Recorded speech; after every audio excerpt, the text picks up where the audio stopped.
공과 방망이 대신 펜을 든 기자들의 날카로운 시선, 유쾌한 입담으로 지역사회 이슈를 던진다. 시사 토크 견적입니다. 어서 오세요. 네, 반갑습니다. 얼마 전에 이제 기사를 보니까 요즘에 대체 공휴일제에 대한 관심이 좀 뜨겁더라고요. 직장인들한테는 정말 안타까운 소식이죠. 2021년 앞으로 이제 12월 31일까지 추석을 제외하고 모든 공휴일이 주말과 겹치게 되었습니다. 직장인들의 낙이 뭐 월급 그리고 이제 공휴일 아니겠어요? 근데 아직 올해가 이제 절반도 안 됐는데 남은 공휴일 없다니까 저도 좀 아쉽고. 그럼 이제 원래는 며칠을 쉴 수 있었는데 며칠을 못 쉬게 된 거예요, 그러면? 남은 공휴일을 좀 살펴볼게요. 일단 현충일이 하나 남았고 광복절, 개천절이 남았는데 이거는 전부 다 일요일과 겹치게 되게 됐고요. 그다음에 또 한글날 하고 이제 크리스마스 연휴가 있잖아요. 이제 이 같은 경우는 전부 다 토요일하고 겹치다 보니까 좀 많이 아쉽게 됐습니다. 몇몇 보도가 이루어졌는데요. 그 올해 주 5일째 포함해서 쉬는 날이 113일이라고 하더라고요. 이게 작년과 비교했을 때는 이틀 줄어든 거고요.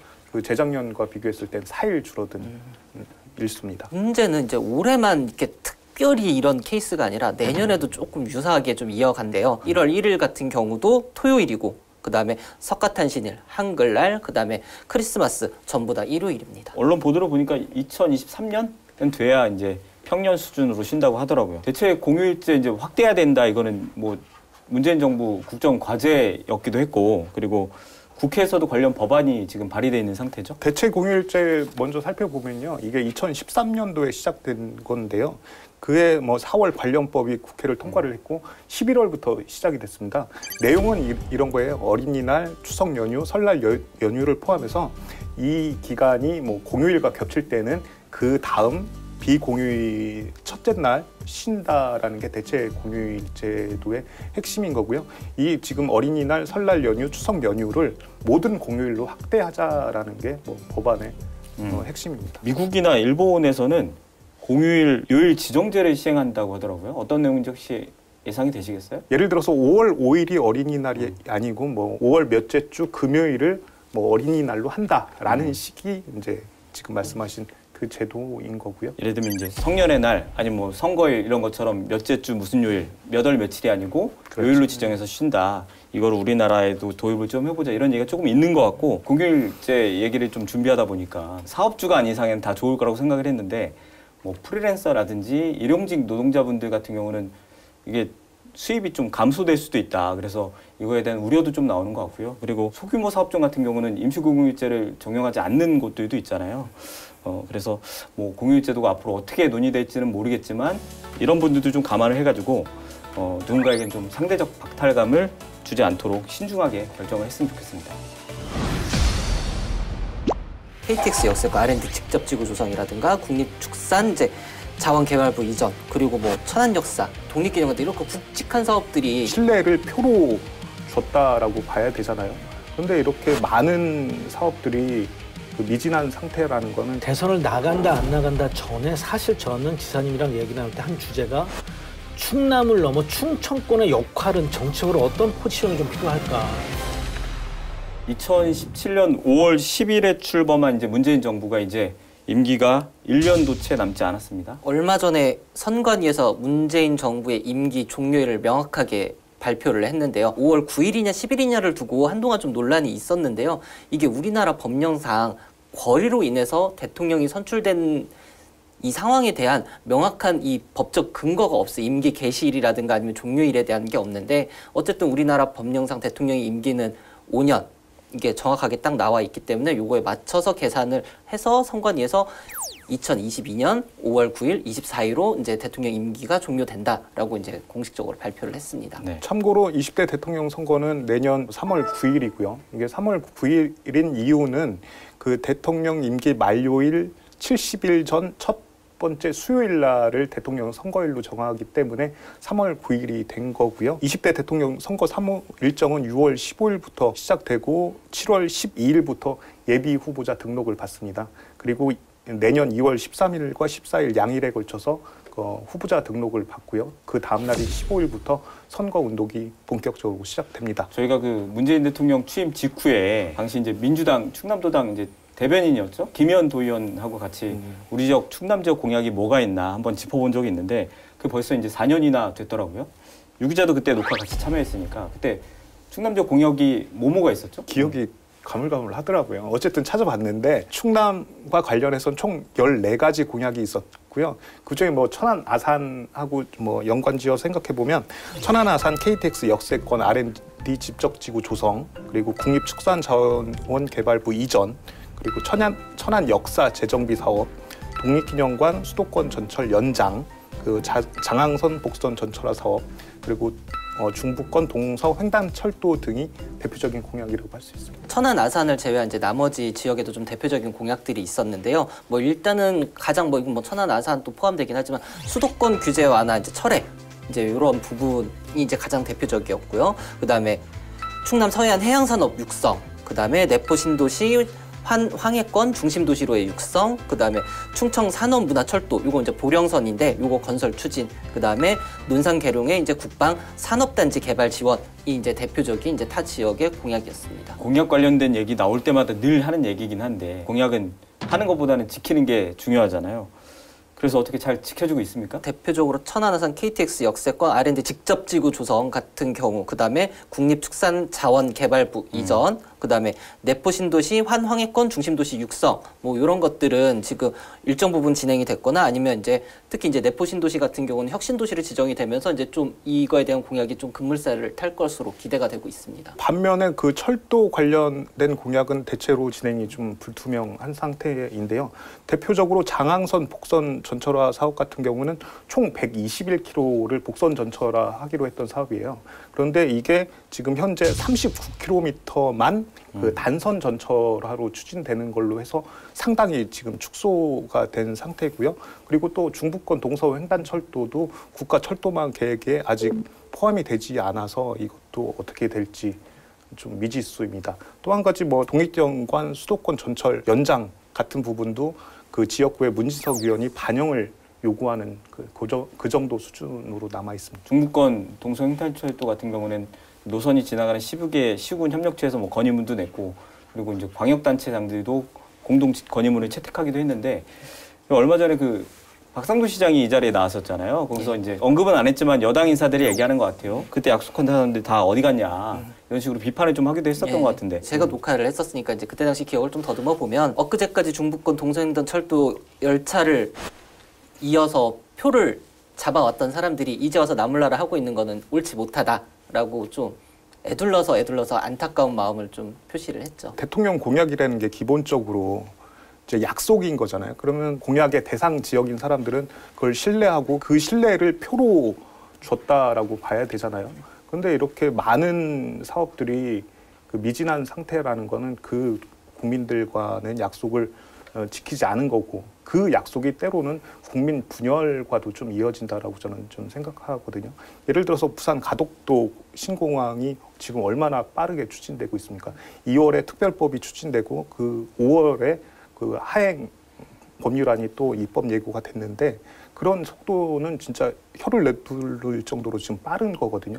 그런 거를 지켜보는 충남도민 입장에서는 이렇게 우리 지역 현안 공약 사업은 진행이 안 되고 있으니까 상대적으로 박탈감을 가질 수도 있게 되는 거죠. 이번에 좀 주제를 바꿔가지고 양승조 충남지사가 최근에 이제 대선 출마 선언을 했잖아요. 이 얘기를 좀 해보죠. 지난 이제 5월 13일이었죠. 세종시 지방자치회관에서 대선 출마를 선언을 했습니다. 양승조 지사한테는 이제 세종시가 의미가 있는 곳이죠. 세종시 원안 사수하려고 이제 20여일간 단식 투쟁을 벌이기도 했고, 이런 부분에 대해서는 아마 전국적으로는 모르겠습니다만 우리 지역 분들은 공히 인정을 하는 부분이 되고, 그래서 장소 선정하는 데 있어서는 세종시가 될 것 같다는 얘기는 저희들끼리도 여러 차례 얘기가 있었고, 저 또한 세종시가 가장 적합하다고 생각이 드는데요.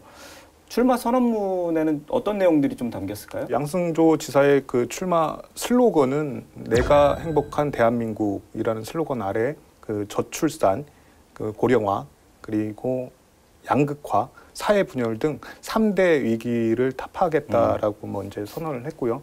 말씀하신 대로 뭐 이제 개인적으로도 의미 있는 장소였겠지만 그 세종시를 선택한 거는 그 노무현 대통령과 김대중 대통령의 국토 균형 발전의 의미를 뭐 되새긴다. 뭐 이런 측면에서 세종시를 선택했다라고 얘기했고요. 그리고 뭐 선택지에서 충남도청, 서울, 세종에서 가장 확장성이 있는 장소가 또 세종이라고 저는 생각이 듭니다. 두 분은 이제 양 지사가 대선 출마 선언 결심한 게 언제쯤이라고 보세요? 저 개인적으로는 2018년 7월에 충남도에 입성하면서 본인이 생각은 가지고 있지 않았나라는 저 혼자는 이제 생각을 하고 있고요.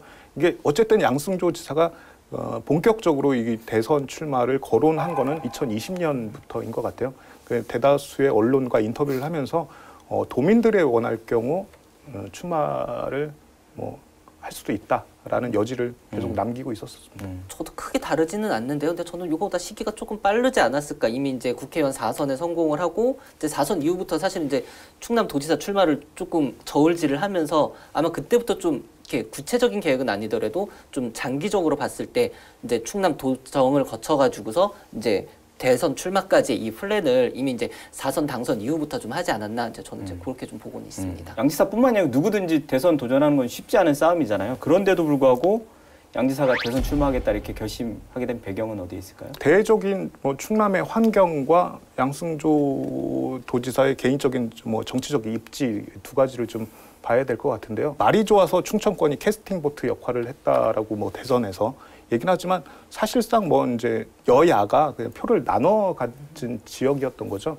그렇다 보니까 그 대통령 선거에서 충남은 약간 소외되는 지역. 그렇기 때문에 아까 얘기했던 대선 공약도 잘 지켜지지 않는 그런 느낌이 좀 지울 수가 없거든요. 그런 의미에서 충남을 또 충청을 대변할 수 있는 한 명의 후보는 필요하다라는 판단 아래서 양승조 지사가 출마를 결심하게 된 것으로 보이고요. 또 한 가지는 개인적으로 봤을 땐 4선 국회의원에 도지사까지 했기 때문에 이미 지역에서는 이제 탈피해야 될 수준의 정치적 무게감이 있단 말이에요. 그러면 전국적으로 확대하기 위해서는 대통령 경선이라는 무대가 가장 아름다운 무대가 될 수가 있는 거겠죠. 양 지사가 이제 도민들의 대권 출마 요구가 있으면 출마를 하겠다라는 얘기는 기자회견도 그렇고 여러 차례 수차례 얘기를 했잖아요. 정말로 이제 도민의 요구에 양 지사가 응답한 건지 양 지사의 요구에 도민들이 응답한 건지 모르겠습니다만 어쨌든 출마해달라 출마 촉구 선언 그리고 지지 선언들이 계속 이어졌죠. 가장 최근에 있었던 게 이제 충남 예총에서 이제 지지 선언을 했었고 한국노총 충남 세종지역본부 그다음에 충남 보건의료 5개 단체 의사회, 약사회, 한의사회 등 이렇게 5개 단체가 같이 합동을 했었고요. 또 충남 어업인 그다음에 충남 기업인 백인 이 이제 대표적으로 이제 지지 선언을 계속 잇따라 하고 있고 지금 또 계속 예정이 되어 있습니다. 네. 그리고 이제 출마를 하기 전에는 이제 충남 시군구 의회 민주당 의원들이 이제 촉구를 요청을 했었고요. 지금 말씀하신 게 다 충남에 국한된 거거든요. 충남을 벗어난 게 하나도 없어요. 그렇다 보니까 크게 바람직해 보이진 않고요. 오히려 정말 물론 당연히 지지 선언을 할 수 있지만 그게 지금 현 상황에서 어떻게 양지사의 이제 경선 과정에서 탄력을 주는 이런 장치는 되기 어렵다라고 저는 개인적으로는 판단합니다. 네, 지역 단체보다는 전국적인 단체라든지 그런 곳에서 지지 선언. 그러니까 충남을 벗어나야 된다라고 생각하는 거죠. 네, 공식적인 경선 일정은 돌입한 게 아니기 때문에 대선 캠프 이렇게 부르는 게 바람직한 건지는 모르겠지만 어쨌든 대선을 준비하는 조직은 지금 운영이 되고 있는 것 같아요. 대표적으로 문진석 현역 국회의원이니까요. 문진석 국회의원하고 이정문 국회의원이 지금 어쨌든 선두에 서 있는 것 같은데요. 문진석 국회의원은 양승조 도지사 비서실장 출신이고요. 이정문 국회의원 역시 국회의원 시절 지역구를 물려받으신 그리고 양승조 지사가 발탁한 인물로 평가가 되고 있고요. 그 휘하에 많은 도의원, 시의원들이 좀 합류하고 있는데요. 여기서 조금 관심 있게 들여다봐야 될 부분은 천안 안에 있는 천안 을의 박완주 국회의원의 좀 행보를 좀 유심히 봐야 될 것 같은데요. 어찌됐든 한 지붕 안에 있는 정치인들이잖아요. 그럼에도 불구하고 아직까지 양승조 도지사에 대한 지지 선언보다는 이낙연 전 국무총리 쪽으로 조금 무게를 좀 실은 것 같고 그 라인에 있는 시도의원들이 그렇다 보니까 약간 좀 갈리고 있는 이런 형국들을 좀 유심히 봐야 될 것 같습니다. 네. 캠프라는 표현보다는 이제 이게 맞더라고요. 경선 준비단. 예, 경선 준비단이라는 좀 표현이 맞다라고 이제 취재를 하는 과정에서 나왔는데요. 이런 이제 경선을 준비하는 이제 단이 이제 서울 여의도에 국회 앞에 있는 한 빌딩에 마련되어 있는데 아까 앞서서 이야기했듯이 문진석 의원의 이제 비서진들 그다음에 이정문 이제 국회의원의 비서진들 일부가 그쪽에서 채널을 열고서 지금 활동을 하고 있고 천안에도 지금 사무실을 열어놓고 지금 일부 인사들이 와가지고서 이제 경선 준비를 지금 돕고 있습니다. 사실 이제 양지사 하면은 떠오르는 이미지가 이제 몇 가지 있겠지만 대부분이 근면성실. 네. 예, 이 부분은 이제 뭐 우리 셋도 그렇지만 대부분의 기자들도 그렇고 많은 시민들도 그분은 이제 인정을 하는데 그리고 이제 많은 경력 뭐 국회의원 4선 도지사까지 근데 그만한 정치 연륜에 비해서는 인지도가 그리 높지 않은 부분은 본인도 인정하는 부분이 되고 많은 부분들이 이제 우려하는 부분인데 이런 부분이 좀 대선 출마 선언 이후에는 좀 어느 변화가 좀 있나요? 5월 10일 대선 출마 선언을 하고요. 그 뒤에 머니투데이 더 300에서 뭐 이제 여론조사를 실시를 했는데 여기에는 양승조 충남도지사가 포함이 됐습니다. 처음 포함이 된 건데요. 이때 당시에 당내 적합도 그러니까 대통령 후보 지지도가 아니고 당내 적합도가 1.7% 나왔었는데요. 이때 당시에 뭐 빅3를 포함해서 총 6명을 그 후보자로 넣었는데 그 중에 뭐 5위를 했다라는 게 꼴등은 아니고 5위를 했다라는 부분이 뭐 위안으로 좀 삼을 만한 부분인 것 같습니다. 그런데 문제는 그 뒤로 또 여러 여론조사가 좀 이루어졌는데 여기에는 안타깝게도 양승조 지사가 후보군에도 포함이 되지 않아서 어떤 퍼센테이지를 알 수가 없는 정도가 됐는데 양승조 지사는 끝까지 뭐 경선을 하겠다라는 의지를 표명했던 만큼 어찌됐든 의미 있는 뭐 당내 지지도는 좀 얻어야 된다라고 좀 생각을 하고요. 그게 최소한 5% 이상은 좀 올라가야지만 양승조 지사가 그 충청을 대변했다라는 평가를 받을 수 있지 않을까 저 개인적으로 생각합니다. 녹화 들어오기 전에 이제 가장 최근에 이제 설문조사 데이터를 하나를 찾아봤는데요. 이제 5월 24일에 이제 JTBC에서 이제 발표가 됐었던 이제 차기 대선 주자 선호도에 관련된 여론조사인데요. 이거는 JTBC가 이제 리얼미터에 의뢰를 해서 이제 5월 22일부터 23일까지 전국 유권자 이제 1,013명을 대상으로 진행을 했었던 이제 조사였는데. 일단 뭐 1등은 윤석열 전 총장이 32.9%로서 이제 가장 선두에 섰고, 그 다음에 이재명 지금 현 경기도지사가 이제 30%를 차지하면서 이제 2등을 했고, 이낙연 전 총리는 12%, 그리고 이제 양승조 도지사는 이제 0.5%로 이제 안타깝게도 최하위를 기록을 했습니다. 이런 부분은 염두에서인지 모르겠지만 대선 출마 선언하기 전에도 보면 그 일본 오염수 방출 문제 뭐 윤석열 전 총장에 대한 발언 수위 뭐 이렇게 높이는 부분 이런 부분을 보면은 그 전에 양승조 지사가 했던 발언 수위와는 좀 많이 좀 다른 온도 차이가 좀 느껴졌었고 이런 것들이 이제 뭐 물론 본인 철학이 묻어나 있는 거겠지만 뭐 인지도하고 좀 결합돼서 한 그 행동들이 아니었을까 이렇게 보여지는데 어떻습니까? 유의 깊게 보는 발언이 이제 윤석열 전 총장에 대한 비판의 수위가 이제 좀 갈수록 올라가고 있고요. 그리고 거기에 특히 이제 어떤 부분을 계속 강조를 하시냐면 윤 전 총장은 충청 대망론의 대상자가 될 수 없다. 라는 이런 멘트를 지금 계속 나오고 있습니다. 이런 걸로 인해서 이제 충청 대망론, 그다음에 충청민의 민심을 본인이 끌어안고 가겠다라는 이제 뭐 이런 의도가 아닐까라고 저는 생각이 됩니다. 아무래도 뭐 윤석열 전 총장이 지금 뭐 한마디 잘 하지도 않는데 말 안 해도 기사가 되고 말을 해도 또 기사가 되고 있는 이런 상황에서 양승조 지사가 윤석열 전 총장을 겨냥해서 어떤 얘기를 했고 거기에 대해서 혹시라도 화답하면 그게 더 큰 기사가 될 수가 있으니까 앞으로도 뭐 양승조 지사는 가장 지금 적합도가 높은 윤석열 전 총장에 대해서 비판 수위라기보다는 계속 뭐 언급은 하지 않을까라는 생각은 듭니다. 대선 출마 선언한 지 뭐 녹화일 기준으로 한 달이 채 안 되긴 했는데 이후 행보의 변화는 좀 보여집니까? 물론 이제 공식적인 행사들이고 그다음에 이제 자치단체장이 움직일 수 있는 이제 그런 행사긴 한데 하나하나 찾아보면 이제 노무현 전 대통령이 이제 서거 12주기를 맞아서 경북 봉화를 방문을 했고요. 그리고 거기에서 이제 권양숙 여사도 이제 예방을 하고 경남의 이제 민심을 좀 아우르는 이제 이런 행보도 있었고 5월 18일 같은 경우에는 이제 광주 민주화 운동 이제 기념일을 맞아서 광주를 2박 3일 동안 방문을 했습니다. 그리고 그 광주 지역에 있는 이제 지역 매체들과 인터뷰도 계속 진행을 하면서 어쨌든 간에 대권 주자로서 이제 타 지역으로까지 이제 외연을 확대하는 이제 이런 모습을 보이고 있습니다. 결과는 좋지 않았지만 이제 얼마 전에 박안주 의원이 이제 원내대표에 도전을 하기도 했었고 그리고 양승조 충남지사도 이제 대선에 이제 도전하게 되는데 지역 정치인들의 이런 도전에 대해서는 두 분 어떻게 보세요? 도전을 해야 뭔가 이 결과도 따르는 법이니까요. 그리고 우리 지역을 대표할 수 있는 좀 무게감 있는 이런 의원이나 이제 정치인들이 부족하다라는 이런 거에 대해서는 뭐 지역민들의 아쉬움이 있기 때문에 어느 누군가가 됐든 그 명분만 있다면 얼마든지 저는 도전을 해야 된다고 생각을 합니다. 저도 같은 생각이고요. 박완주 의원이 뭐 원내대표에 출마를 해서 비록 낙선은 했지만 저는 엄청난 효과를 받았다고 생각을 해요. 전국적인 뭐 지지도도 쌓았고 그때 나왔던 발언, 뭐 조국 관련 발언 이런 게 물론 반대하시는 분들도 있지만 참 저런 생각을 가질 수 있느냐라는 긍정적인 평가도 많이 받았기 때문에 물론 뭐 낙선은 했지만 좋은 결과가 뒤따랐다라고 평가를 하고요. 마찬가지로 양승조 도지사도 물론 의미 있는 이제 어느 정도의 뭐 지지율은 필요하겠지만 이 도전 자체는 저는 굉장히 긍정적이라고 평가하고 싶습니다. 저희끼리는 정리를 좀 하고요. 이쯤에서 오늘의 구원투수 모시고 자세한 이야기 이어가도록 하겠습니다. 시사토크 견제구 오늘의 구원투수 입장합니다.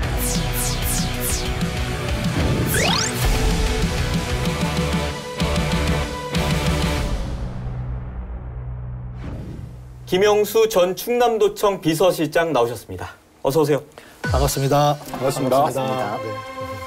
저희 시사토크 견제구는 이제 첫 출연이시잖아요. 애청자이긴 합니다. 집에서도 이 방송을 보고 있습니다. 확인이 안 됩니다. 확인이. 시청자 여러분들께는 처음 인사드리는 거니까 네. 본인 소개 그리고 인사 부탁드릴게요. 저는 천안에서 한 시민단체 시민사회 운동을 한 12년 하고요. 천안시 의원을 또 한 12년 했습니다. 3선 하면서 상임위원장, 부위원장을 하고요. 양승조 도지사님이 취임하시고 나서 도지사 정책보좌관과 얼마 전까지 비서실장을 역임한 김영수입니다. 시청자 여러분 반갑습니다. 2019년 3월에 도청에 들어가서 정책보좌관하고 비서실장 하셨던 거잖아요. 그게 한 2년 6개월 정도인데 그 어떻게 지내셨는지 좀 설명 좀 해주시죠. 도청은 제가 정책보좌관하고 비서실장 2년 2개월 했는데 짧지 않은 시간이었습니다. 업무 자체가 도지사를 보좌해서 도정 전반에 대해서 뭐 좀 일을 같이 해나간다라고 할 수 있는데요. 일단 지사님은 365일 정말 일을 하십니다. 성실하다, 근면하다는 걸 넘어서는 편입니다. 그 365일 일하는 것은 모든 분야의 전반적인 분야를 일하시다 보니까 비서진들은 사실은 그걸 맞춰가는 건 쉽지만은 사실은 아는 실정이었고요. 특히 코로나 전국에서의 기억들이 좀 많이 있고요. 그래서 2년 2개월 또 하나 고마웠던 것은 지사님한테 고마운 거죠. 지사님 보좌하면서 저는 천안시정을 또 12년을 봤었잖아요. 하지만 도정 2년 2개월은 저한테 국정과 도정을 연계하는 상황, 또 시정, 기초단체를 넘어서는 광역 단위의 어떤 스케일 있는 정책 전망, 기조, 예산 운영의 기법들에 대해서 소중하게 또 배웠던 소중한 기억이었던 것 같습니다. 녹화일 기준으로 지금 퇴임한 지 한 달이 채 안 되고 계시잖아요. 그 한 달 동안 좀 어떻게 지내셨습니까? 민주당 대통령 선거를 나가신 분들이 지금 많이 계시죠? 그분들은 현재 공식 선거운동이라기보다는 경선을 나가기 위한 준비단 모임들을 하고 있습니다. 저도 비서장 놓고 나서 경선 준비단 상황실장을 맡아서 총력전을 현재 대비하고 있습니다. 오늘은 이제 상황실장 겸 네. 충남도청 전 비서실장으로 모셨으니까 어쨌든 실장님이라고 부를게요. 네, 고맙습니다. 실장님 생각하기에는 이제 도청에 있는 동안 우리 충남 도정에 본인이 한 일을 포함해서 가장 큰 성과를 꼽자면 뭐를 좀 얘기하고 싶으세요? 성과와 어떤 좀 자부심이 있는 일들은 사실은 1번은 우한교민의 문제였습니다. 문제라고 얘기하기는 좀 미안한 얘기지만 문재인 대통령께서 코로나 문제가 발생하고 우한 교민들이 어려울 때 자국 국민을 국내로 데려와서 보호하겠다라고 하는 굉장히 국가적 참 좋은 일이었죠. 하지만 그 당사자로 넘어온 지역은 사실 우리 지역도 천안을 비롯해서 뭐 당장 지역 주민들이 반발이 있었고 아산으로 결정났을 때 사실 더 큰 반발들이 있었습니다. 근데 그때 지금도 제가 기억하는 게 지근거래 비서실장이었으니까 이걸 어떻게 대비해야 되느냐. 다른 지역처럼 우리도 반대를 해야 되느냐. 막 이런 고민들이 많이 있었죠. 지사님이 불러서 저하고 메시지 팀장한테 첫 주신 말씀이 1번. 이 상황은 국가적 위기 상황이다. 이럴 때는 대통령과 함께 해야 된다. 그리고 2번. 도민들한테는 미안하다고 메시지를 보내줬으면 좋겠다. 3번. 내가 앞장설 테니 도민들과 함께 날 믿고 좀 같이 가시자고 설득을 같이 했으면 좋겠다.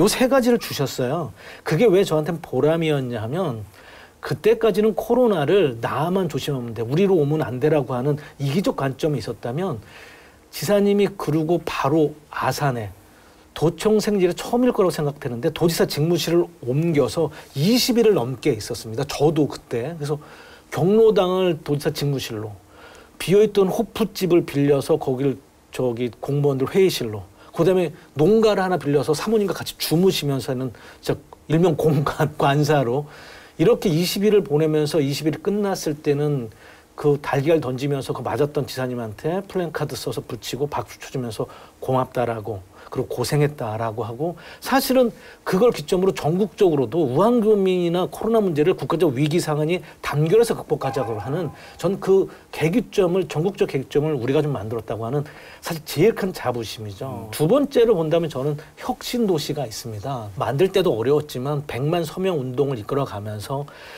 저도 그때 같이 갔습니다. 청와대 대통령 비서실장을 직접 방을 찾아가서 만나고 각 수석들, 각 부처 장관들 만나면서 결국은 그것을 국가운영발전회에서 충남을 추가 지정하는 걸 만들었을 때가 사실은 그렇게 빨리 될 거라고도 사실 생각을 못 했는데 그 성과. 지역으로서는 하나 보람 있는 거는 작년에 대통령께서 전국을 돌아다니면서 경제 투어를 하셨는데, 충남의 경제 투어 왔을 때 무엇을 대통령과 그리고 정부가 받아낼 거냐 할 때 다양한 사업에 대한 이해들이 있었지만, 일본이 반도체 관련 사실은 전쟁에 준하는 제재를 가면서 반도체 전쟁을 할 때 그럼 삼성을 통한 새로운 경제 대응을 해야 된다라고 하면서 삼성이 천안 아산 반도체 디스플레이에 13조 1천억을 투자하는 계기를 사실 그때 만들 때 삼성전자 임원들, 각 부처 임원들과 같이 있으면서 도에서 만들어내서 천안 아산의 경제적 기반을 13조 1천억 투자 만들었다는 게 요 세 가지를 저한테는 지금에서 가장 기억에 남는 것 같습니다.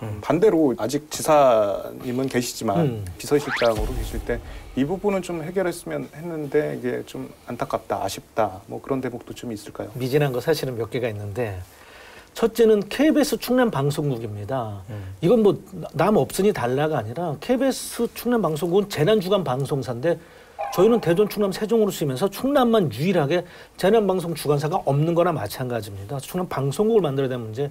또 하나는 민항도 마찬가지입니다. 민간항공이 지역마다 있는 게 효용적이냐 어떨지 말할지 모르지만 충남으로서는 대중국 전진기지로서의 민항, 물류를 포함한 굉장히 필요합니다. 그래서 서산 민항을 사실 아직 최종 못한 거, 그리고 마무리는 아까도 말씀 주셨는데 비시 분석에 상관없이 국가적 균형발전 차원에서 동서를 잇는 동서횡단 철도를 사실은 최종 국가 4차 철도망에 넣지 못한 게 가장 아쉬움으로 좀 남습니다. 오늘 녹화 주제가 이제 두 가지인데요. 네.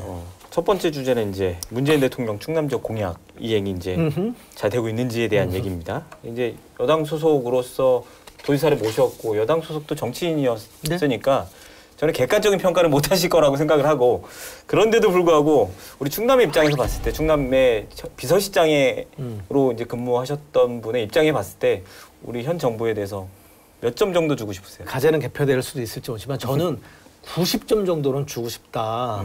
왜냐하면 아까 이제 14개 말씀하셨지만 14개는 이제 수도권 규제 철폐가 있습니다. 규제 완화 철폐가 있습니다. 하지만 이제 공식적으로 국정과제로 들어가 있는 것이 8개 과제, 13개 항목이 들어가 있는데 그중에 사실 3개가 현재 미착수되고 있고 나머지는 완성된 거 있고 지금 추진 중에 있습니다. 그 3가지도 사실은 저는 올해 안에는 사업 추진 중으로 변화될 게 전 2개 이상이 될 거라고 봐서 좀 올해 연말까지 줘서 그 정도면 역대 어느 때보다도 저는 좀 많이 하는 건 아니냐. 그래서 완공은 아니지만 장기 과제들이 많으니까 90점 정도는 줘도 되지 않을까. 이렇게 말씀드리고 싶네요. 추진 중으로 바뀔 사업이 어떤 거를 말씀하시는 거예요? 저는 이제 문화산업철도 보령선 가는 부분이 있고요.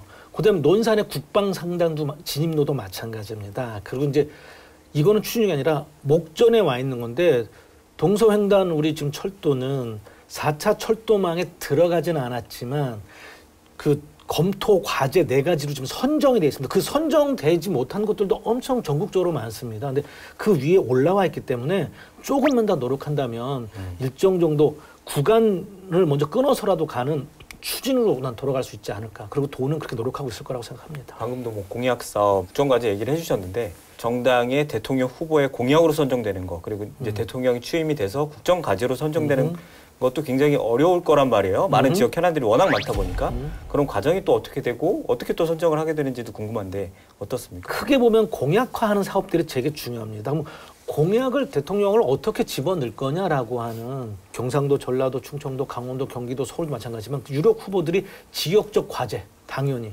국가적 과제를 가지고 당연히 출마를 선언을 하게 됩니다.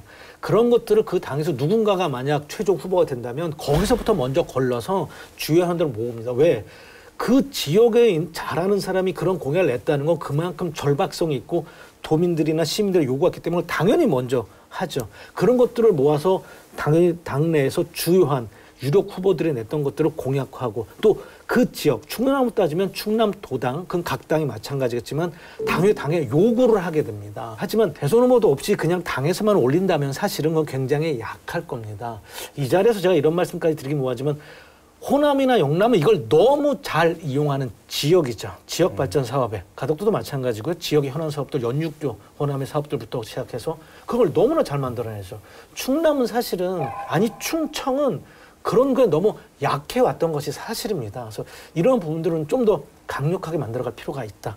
이렇게 말씀을 드리고 싶습니다. 문 대통령의 대선 공약집에 이제 충남 지역 현안이 한 10여 개 정도가 들어가 있잖아요. 이 중에서 이제 지역을 좀 좁혀보면 우리 천안이나 아산 지역에 이제 KTX 역세권 R&D 직접 지구 조성이라든가 국립축산 이제 자원개발부 이전, 그리고 뭐 천안역사, 독립기념관 이렇게 굵직한 사업들이 여러 개가 있었는데 이런 것들은 지금 어떻게 진행이 되고 있는지요? 천안아산 KTX 역세권 R&D 집적지구 사업은 작년 8월에 감소특구로 지정돼서 대통령 공의로 완성은 일단 됐습니다. 그리고 그 안에 들어가는 그 지식산업센터나 R&D 특구로서의 사업은 올 3월 이미 착공을 했고요.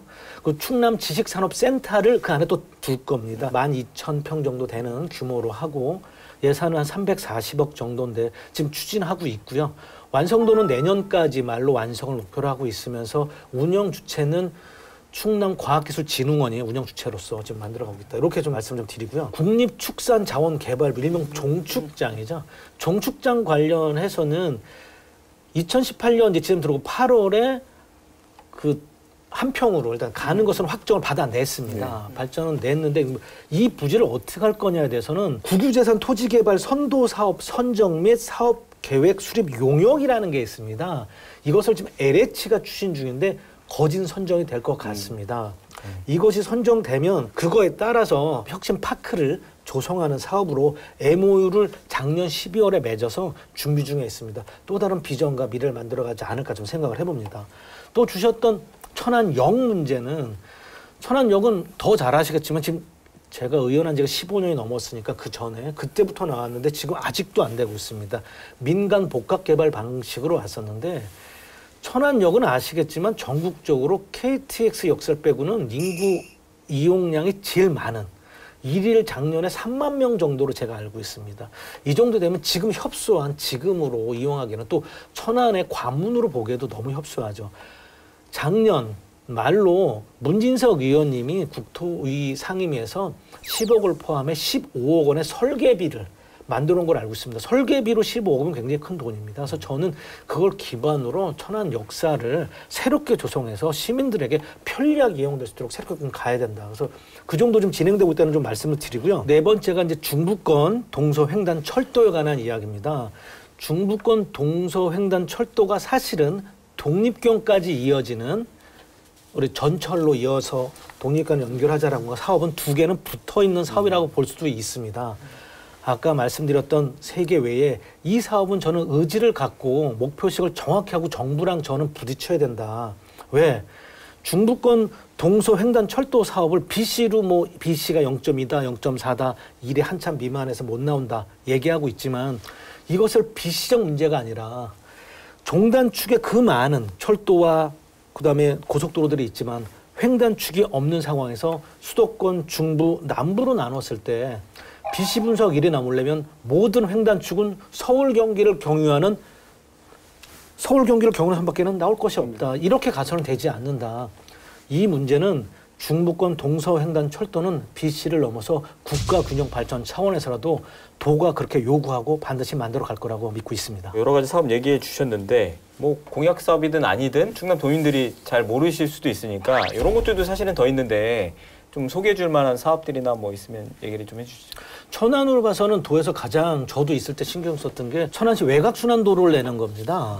천안시는 인구 사실이 70만에 육박하고 아산을 끼면 100만까지가 육박하고 또 더 잘 아시겠지만 천안은 유동인구가 굉장히 많은 도시입니다. 그래서 지금의 교통망을 해결하기 위해서는 외곽순환도로가 무엇보다 필요하다. 이게 사실 도에서도 지금 구간을 2개 정도 나눠서 일괄 한 번에 다 갈 거냐 나눠서 할 거냐 이 고민이 있지만 충남도에서는 이 외곽순환도에서 각 부서에서 끊임없이 그다음에 지사님도 굉장히 중점적으로 바라보고 있다라고 하는 거고 아까 말씀드렸던 전철을 독립기용까지 연결하자라고 하는 이 사업. 그리고 또 한 축이 원도심 개발에 대한 활성화입니다. 그래서 도심 재생 재개발 사업을 할 때 저는 도에서 충남개발공사가 참여하는 그래서 적극적으로 그래서 천안시만 맡기는 것이 아니라 서울에는 서울에 SH공사가 있고 경기도에는 경기도시공사가 있고 충남은 충남개발공사가 있습니다. 개발공사가 천안 도심재생 사업에 직접 뛰어들고 같이 만드는 사업으로 만들었으면 좋겠다. 그렇게 지금 추진하고 있고 요 3가지 정도를 좀 중점적으로 천안하고 아산에 우리가 좀 집중하고 있다 말씀드리고 싶습니다. 네.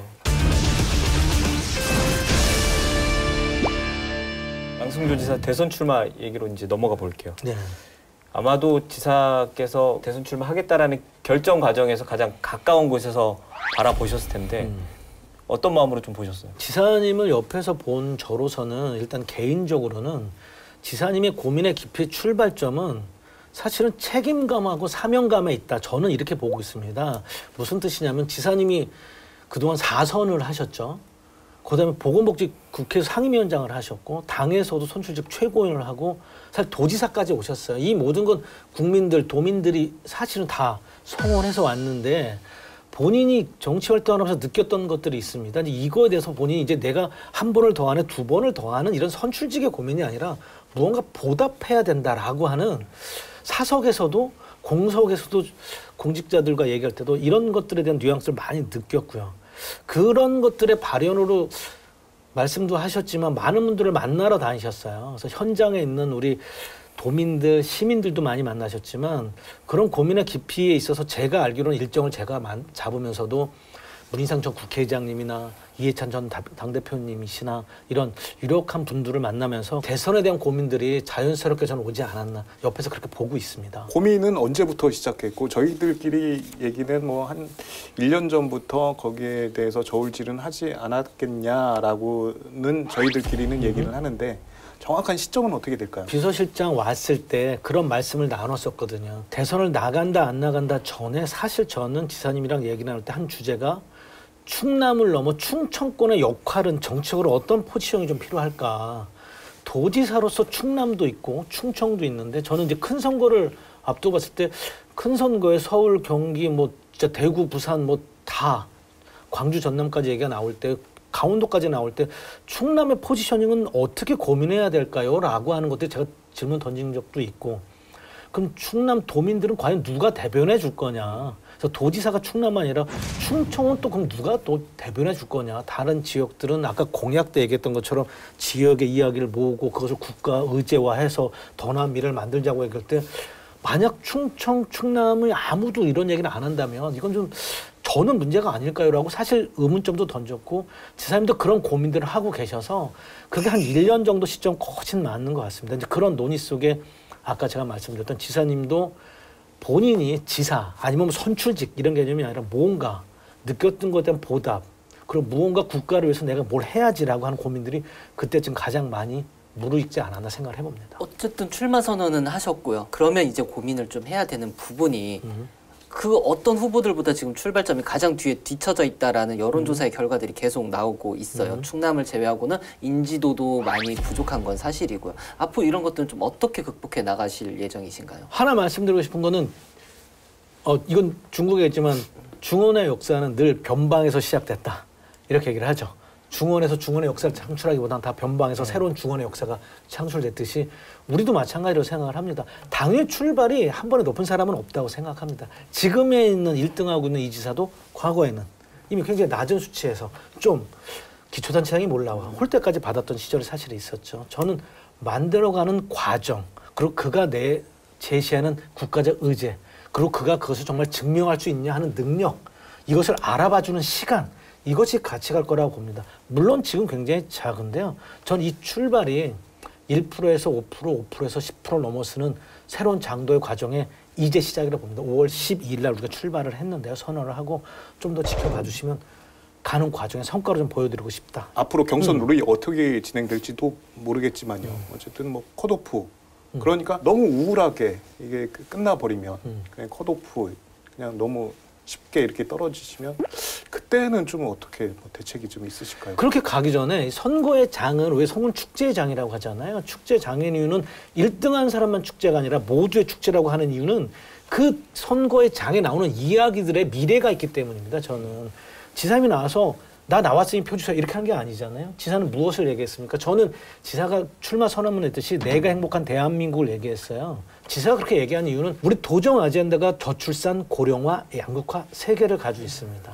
사실 이거는 도정 업무가 아니라 국가 아젠다예요. 사실은. 그럼에도 고령화, 저출산, 양극화를 던진 건 지금의 시대에 새로운 비전이 우리나라를 만들어 가야 된다. 더 행복한 대한민국을 만드는데 당장 OECD 국가 10이라고 하는데 그래서 3만 달러라고 이내 소득의 얘기를 하고 있어요. 그다음에 대외 무역량이 전 세계 6위라고 얘기를 하고 있어요. 하지만 현실을 보면 우리 비정규직이 37% 가까이 돼요. 비정규직 월 수입이 170만 원을 넘지 않아요. 주택 보급률이 110% 얘기하지만 자가율이 43%밖에 되지 않아요. 고령화돼 있어서 지금 초고령화 사회로 16%까지 가고 있는데 노인 자살률은 1등을 가고 있는 대한민국이에요. 이 대한민국에서 과연 당신은 행복하십니까? 라고 할 때 행복하지 않습니다. 20대 청년 실업률이 4명 중 1명이 청년의 실업입니다. 이 국가에서 장밋빛 지표들은 좋지만 당신은 행복하십니까? 당신은 행복하십니까? 이대로 계속 가면 대한민국은 미래가 있겠습니까? 라고 할 때 없다라고 판단했고 그 비전을 내겠다라고 나온 겁니다. 저는 이 내용이 국민들한테 그래, 그 얘기 정말 맞다.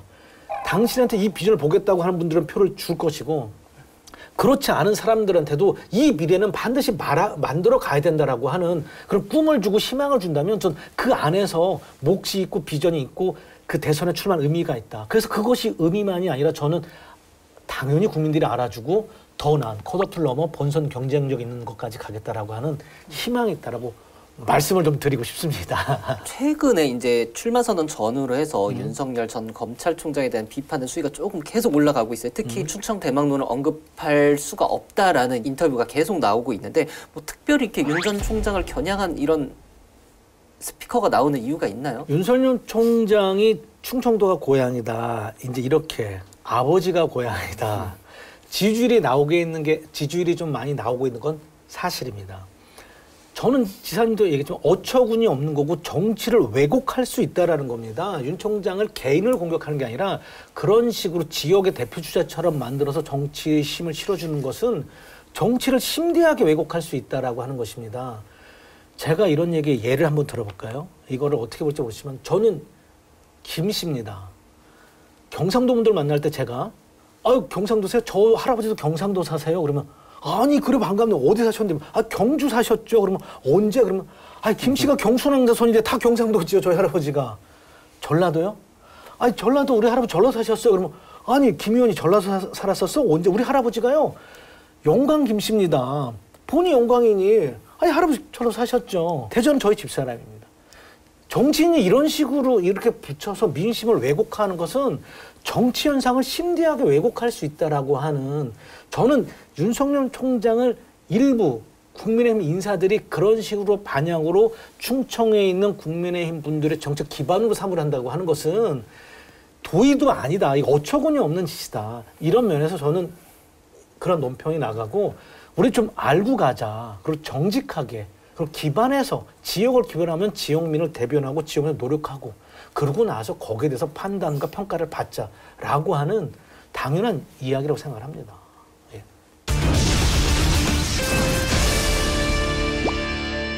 계속 양승조 지사 얘기만 하셨어요. 제일 어려운 질문일 수도 있는데 실장님 본인도 지금 내년 천안시장 선거에 관심이 높으시잖아요. 아니시라고는 할 수는 없죠. 뭐 이미 전과가 있기 때문에. 그렇죠. 저는 뭐 아시는 것처럼 삼선 시원하고 저번 지방선거 때 이제 예비후보까지는 했는데 그 이상 못하고 시장 예비후보까지 출마했던 경력이 있어서 말씀을 주신 분들이 많이 계십니다. 근데 제가 쌓아오면서 의정 경험, 시정 경험, 도정 경험을 통해서 공부를 많이 하고 온 것은 그런 목표의식이 있는 건 분명히 있습니다. 근데 솔직히 말씀드리면 지금은 양갈래로 선택을 하면서 저울질할 수 있는 시기가 아니다. 시기도. 더군다나 지사를 모셨던 사람으로서 출마 선언이 돼서 비서장을 놓고 다시 지사한테 큰 선거를 준비하는 사람으로서 지금 이 길은 제가 준비하는 건 더 큰 과제가 있기 때문에 사실 인사치로 들은 말이 아니라 여기 좀 올인하면서 최선을 다하겠다. 그거에 대한 고민들은 안 하는 건 아니지만 안 한다는 건 거짓말이죠. 이 시기는 집중적으로 고민할 시기가 저한테 올 거라고 보여집니다. 그거는 올 하반기쯤 되면 집중할 고민이 오지 않을까. 그러면 사실 그때도 저 혼자 고민하기보단 그때 송 기자님도 만나고 우리 유 기자님도 만나고 김 기자가 만날 겁니다. 만나서 당에게 이야기 듣고 또 우리 당에다가도 솔직히 정확히 당에 있는 분들하고도 상의도 좀 하고 지역분들도 만나고 하면서 연말쯤 가면 거기에 대한 저희 고민과 결단이 나오지 않을까 생각을 합니다. 그때까지는 지사님 모신데 최선을 다하도록 하겠습니다. 녹화 마무리를 이제 해야 되는 시간인데요.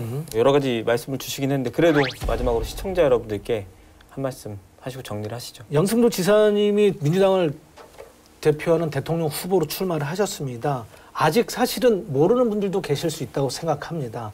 하지만 저는 왜 그는 사선 국회의원의 도지사까지 와 있는 그는 갑자기 왜 대통령 선거를 나가는가. 그 이유를 알기 위한 작은 좀 관심을 부탁드리고요. 또 하나는 지역주의를 말하는 건 아니지만 충청권으로서의 역할, 충남을 넘어 충청권은 대한민국 미래에서 어떤 역할과 어떤 길을 가야 되는가에 대해서 그가 고민을 하고 있다는 것을 꼭 알아주시고 깊이 좀 받아주셨으면 하는 말씀을 전하고 싶습니다. 실장직 내려놓으시고 네. 천안으로 오셨으니까 앞으로 더 자주 뵙도록 하고요. 네. 오늘은 여기까지 듣도록 하겠습니다. 오늘 출연해 주셔서 고맙습니다. 감사합니다. 네, 고맙습니다. 얼마 전 지역의 한 인사가 SNS에 공유한 글 중에 이런 말이 있었습니다. 정치꾼은 다음 선거를 생각하고 정치인은 다음 세대를 생각한다. 지역의 미래를 고민하는 진짜 정치인들이 더 많아졌으면 좋겠습니다. 오늘 스타토크 견제구는 여기까지입니다. 시청해주신 여러분 고맙습니다.